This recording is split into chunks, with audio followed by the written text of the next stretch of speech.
You've seen them, right? Driving down the highway, you look over and there's this massive steel tower just piercing the sky. We see them all the time, but we kind of just ignore them. Well, those are the silent giants that bring radio into our cars, our homes, and our lives. Today, we're going to pull back the curtain on the unseen lifeline of radio, the broadcast antenna. Now, this is a huge topic, so we're not going to try to cram it all into one go. This is actually part one of a whole 10-part series where we're going to cover pretty much everything, from figuring out what's wrong with these systems to keeping them running. So for this first part, we're really just laying the groundwork. And I mean, just look at the scale of these things. They are absolutely massive. They're the final, critical link in the whole chain. The actual physical bridge between a radio station studio and literally millions of listeners. If they're not working, there's just silence. You know, this quote really nails it. It captures the perfect scenario. When these systems are working flawlessly, everything is totally seamless. The signal is crystal clear, you don't have any interference, and, this is a big one, the regulators are happy. But the second something goes wrong, the stakes get incredibly high, really, really fast. So what are these towers actually doing up there? Well, at their core, think of them as giant translators. They take the electrical signals coming from a station's transmitter and convert them into invisible electromagnetic waves. Those waves are what carry your favorite music or news show right through the air to your radio. Okay, but not all radio is the same, right? We all know the two big ones, AM and FM. And it turns out they operate on fundamentally different principles. That difference? It starts right at the antenna. This chart does a great job of breaking it all down. Look at the key differences here. AM radio uses these really long wavelengths, which is why they need those gigantic antenna structures. It lets them broadcast signals over huge distances. It's kind of like a long-distance shout. FM, on the other hand, uses much shorter wavelengths. That allows for smaller, more compact antennas that give you that super clear, high-fidelity sound, but they're mostly limited to line of sight.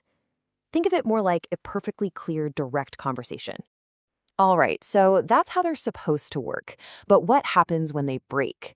Let's dive into the 4 most common problems that pretty much keep broadcast engineers up at night. First up, and probably the most obvious one for us, is signal loss. This is the one you, the listener, notice right away.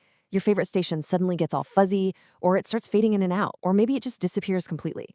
For the station, this is a disaster. It means their broadcast simply isn't reaching the audience it's supposed to.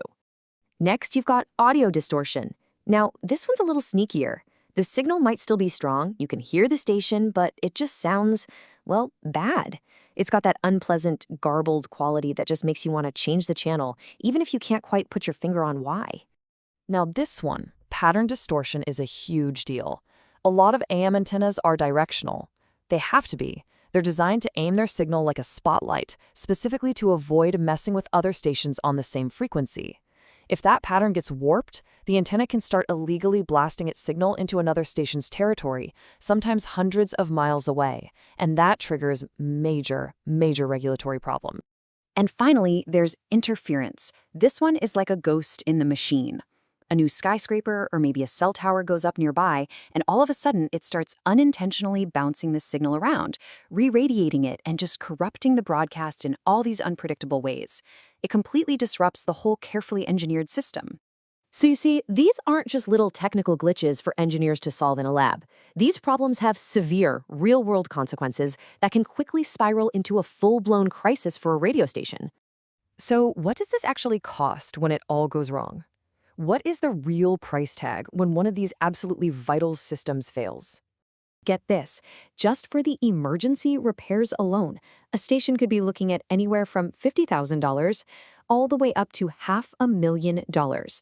That is a staggering amount of money just to get back on the air. But wait, that's not even the biggest number.